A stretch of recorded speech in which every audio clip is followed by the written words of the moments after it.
চীনের স্পষ্ট লক্ষ্য বিশ্বে নাম্বার 1 হওয়া। এমনকি এর দেশীয় ওষুধ শিল্পের বেলায়ও চীন থেকে আসা ওষুধের ওপর বিশ্ব দিন দিন আরও বেশি নির্ভরশীল হয়ে পড়ছে। বিশ্ব কি শীঘ্রই চিকিৎসা সামগ্রীর জন্য সম্পূর্ণরূপে চীনের উপর নির্ভরশীল হয়ে পড়বে? ওষুধ রপ্তানি কি রাজনৈতিক হাতিয়ার হিসেবে ব্যবহৃত হবে? সর্বদা মিতব্যয়ী হন, এই নীতিবাক্যে চীনা ওষুধ শিল্প দ্রুত বড় হয়েছে এবং পশ্চিমা বিশ্ব এতে অনেক সাহায্য করেছে। চীনারা দারুণ বুদ্ধিদীপ্ত পদক্ষেপ নিয়ে আসছে। এর পটভূমি হলো এই যে আমরা ওষুধের জন্য খুব বেশি অর্থ ব্যয় করতে চাই না, যদিও এটি চিকিৎসার সবচেয়ে সস্তা মাধ্যম, আর তাই উৎপাদন খরচ কমাতেই হবে। এবং এটি করার সবচেয়ে সহজ উপায় হলো সেই দেশগুলিতে যাওয়া যেখানে শ্রম খরচ কম, পরিবেশগত বিধি কম এবং শক্তির জন্য খরচ কম ইত্যাদি রয়েছে। জার্মানিতে এখন একটি বড়ির দাম 6 ইউরো সেন্ট, যা চুইংগামের একটি কাঠির সমান। বিশেষজ্ঞরা অনুমান করেছেন যে চীন এখন বিশ্বের সমস্ত সক্রিয় উপাদানের 40% উৎপাদন করে। ওষুধের যে অংশটি তার নিরাময়কারী প্রভাবগুলির জন্য দায়ী, আবার কখনো কখনো মনে না হলেও চীনই এর সাথে জড়িত থাকে।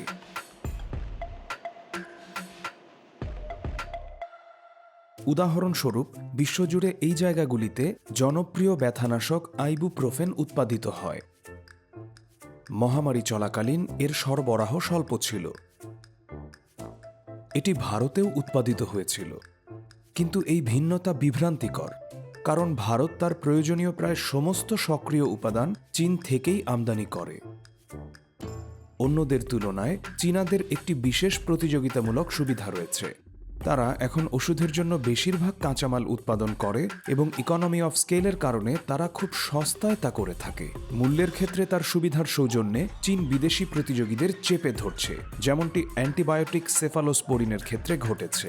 এমনকি অত্যাধুনিক উৎপাদন প্রযুক্তি সম্পন্ন একটি জার্মান প্রস্তুতকারকও চীনের বিরুদ্ধে কোনো পাত্তাই পায়নি।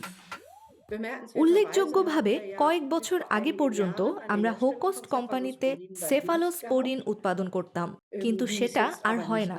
কারণ হলো চীনাদের বুদ্ধিদীপ্ত পদক্ষেপ। হোকস্ট যে মূল্য নির্ধারণ করত তা তারা সব সময় কমিয়ে দিত, যতক্ষণ না হোকস্টের তৎকালীন মালিক, একটি বেসরকারি ইকুইটি সংস্থা, অবশেষে বলেছে এর কোনো মুনাফা নেই, আমরা উৎপাদন বন্ধ করে দিব।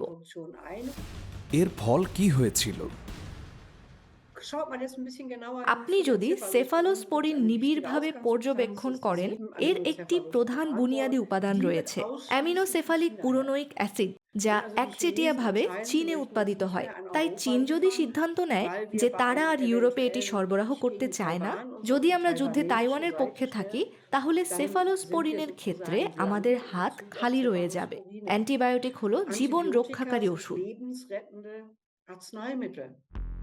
চীন আরও বেশি চায়। এটি নতুন ওষুধের ক্ষেত্রে অগ্রভাগে থাকতে চায়। বিশেষজ্ঞরা বলছেন যে চীন এখন বিশ্বের প্রতিটি ওষুধ নিয়েই গবেষণা করছে, যা প্রাথমিক পর্যায়ে রয়েছে। আমি মনে করি তারা অনেক বেশি উদ্ভাবন বান্ধব, এবং আমি মনে করি যে শেষ পর্যন্ত এই আমলাতান্ত্রিক প্রক্রিয়াগুলি, মানে যদি তারা কিছু বাস্তবায়ন করতে চায় তবে তারা তা করবেই। কাজেই তাদের আমলাতান্ত্রিক প্রক্রিয়াগুলি আমাদের তুলনায় অনেক দ্রুত, এবং অন্যদিকে তাদের অর্থ, সহায়তা এবং তহবিল প্রবাহিত হয় সেদিকে যাকে মূল শিল্প হিসাবে উল্লেখ করা হয়। ইউরোপ ওষুধ উৎপাদন ফিরিয়ে আনতে চায়। এখানে ফ্রান্সে প্যারাসিটামল, একটি ব্যথানাশকের জন্য একটি প্ল্যান্ট তৈরি করা হবে, যা ইউরোপীয় চাহিদার 1/3 পূরণ করবে। কিন্তু উচ্চ ভর্তুকির কারণেই এটি সম্ভব হয়েছে। আমি মনে করি কোন সক্রিয় উপাদানগুলিকে আমরা গুরুত্বপূর্ণ বলে মনে করি সে বিষয়ে আমাদের প্রথমে ঐকমত্যে পৌঁছাতে হবে।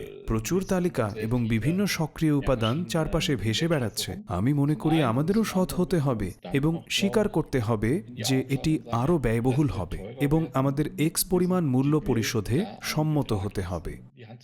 জার্মানিতে একটি বড়ির দাম সম্ভবত 10 থেকে 20 ইউরো সেন্ট বেশি হবে যদি এটি চীনের পরিবর্তে ইউরোপ থেকে আসে। তবে আমরা অনিশ্চিত যে বিশ্বের অন্য কোনো জায়গায় রোগীরা আরও বেশি অর্থ দিতে রাজি হবে কিনা চীন থেকে আরও বেশি স্বাধীনতা অর্জনের জন্য।